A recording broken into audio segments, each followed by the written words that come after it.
সুবহানাল্লাহ ওয়ালহামদুলিল্লাহ ওয়া লা ইলাহা ইল্লাল্লাহ আল্লাহু আকবার সুবহানাল্লাহ ওয়ালহামদুলিল্লাহ ওয়া লা ইলাহা ইল্লাল্লাহ আল্লাহু আকবার সুবহানাল্লাহ ওয়ালহামদুলিল্লাহ ওয়া লা ইলাহা ইল্লাল্লাহ আল্লাহু আকবার।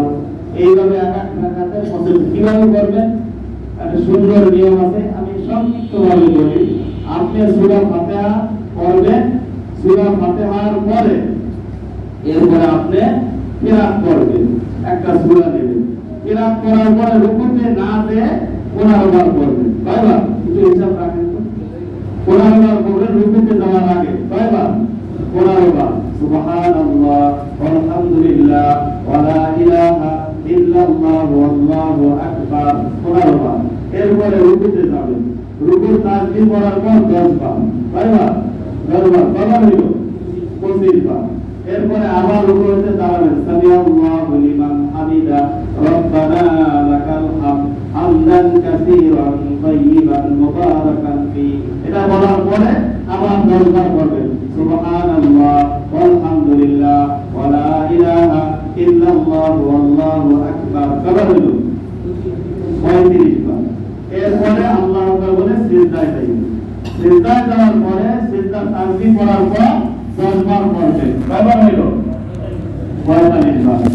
সিজদা থেকে উঠলে দুই সিজদার মাঝখানে 10 বার। কয়বার হইল?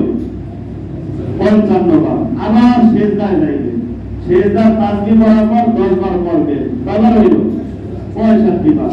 এরপরে আবার একদম ডাইরেক্ট না দাঁড়িয়ে বসবেন, ওইসা 10 বার পড়বেন, সুবহানাল্লাহ ওয়ালহামদুলিল্লাহ ওয়া লা ইলাহা ইল্লাল্লাহ আল্লাহু আকবার। কতবার হলো ভাই? 75 বার। এই হলো একটা নিয়ম। আরেকটা নিয়ম হলো আপনি দাঁড়ানো অবস্থায় 25 বার করে দেন। তাহলে আর ওই যে শেষে সিজদা করার পয়সা 10 বার পড়া লাগবে, দাঁড়ানোর পরে 25 বার হয়ে যাবে। কেমনে?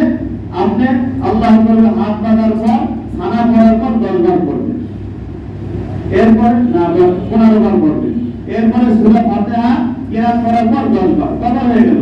25 বার দাঁড়ানো অবস্থায়। এই নিয়মে আপনি 75 বার এক এক রাকাতে পড়বেন সালাতুত তাসবিহ নামাজ। আমরা আদায় আমার তো আধা ঘন্টা লাগে, হ্যাঁ 30 মিনিট লাগে, হয়তো আপনাদের আরো কম লাগতে পারে। হ্যাঁ, কারণ আপনারা আমাদের চেয়ে দ্রুত করতে পারেন, আমাদের চেয়ে দ্রুত আপনাদের নামাজ হয়। অনেক সময় দেখা যায় যে আমরা এত শেষ না করতে পারলে অনেকে সালাম দিয়ে করেন, তাহলে আমাদের চেয়ে বেশি দ্রুত আপনারা করতে পারেন। জীবনে আল্লাহ তাআলা আবেদ ধ্যান করার সুযোগ দিয়েছে, এরপর এত দ্রুত পারি না।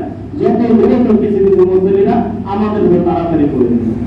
আর আপনাদের আরো সময় হয়তো কম লাগতে পারে, আমার 30 মিনিট লাগে, আপনারা হয়তো আরো 15-20 মিনিট লাগতে পারে আপনাদের। আল্লাহ তাআলা আমল করার তৌফিক দান করুন। করব ইনশাআল্লাহ। মেহমান আসে এসেছিল, চলে যাই মানে রমজান মাস। বাকি সময়টুকু আমরা পুরো একনিষ্ঠভাবে আল্লাহকে পাওয়ার চেষ্টা করি, আল্লাহ তাআলা নৈকট্য অর্জন করার চেষ্টা করি। কোরআন নাযিলের মাস, ইন্না আনজালনাহু ফি লাইলাতিল কদর। এই রাতের মর্যাদা এত কেন দিলেন? সহস্র মাস হইতে উত্তম কেন বললেন? এই রাত্রিতে কোরআন নাযিল করেছেন। বলেন সুবহানাল্লাহ।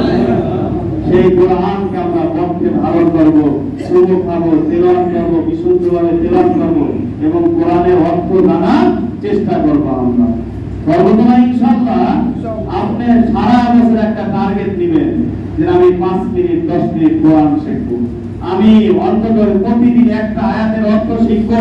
যদি কোরআন সেই শুদ্ধ থাকে, প্রথমত আমার পরামর্শ হচ্ছে আপনি সহি শুদ্ধ তেলাওয়াত শিখবেন। তো সহি শুদ্ধ তেলাওয়াত হয়ে গেলে আপনি প্রতিদিন একটু একটু করে আলহামদুলিল্লাহ রাব্বিল আলামিন অর্থটা জানেন। সমস্ত প্রশংসা কার? আল্লাহ। আল্লাহু আহাদ। এর আসলে আপনি বলুন আল্লাহ তাআলা এক, আল্লাহুস সামাদ। হ্যাঁ, তিনি কাউকে জন্ম না, তার সমকক্ষ কেউ নাই। এইভাবে এক একটা আয়াতের অর্থ আমরা জানি, ছোট্ট অর্থ দেন। নামাজের মধ্যে যে সূরাগুলো আমরা পড়ি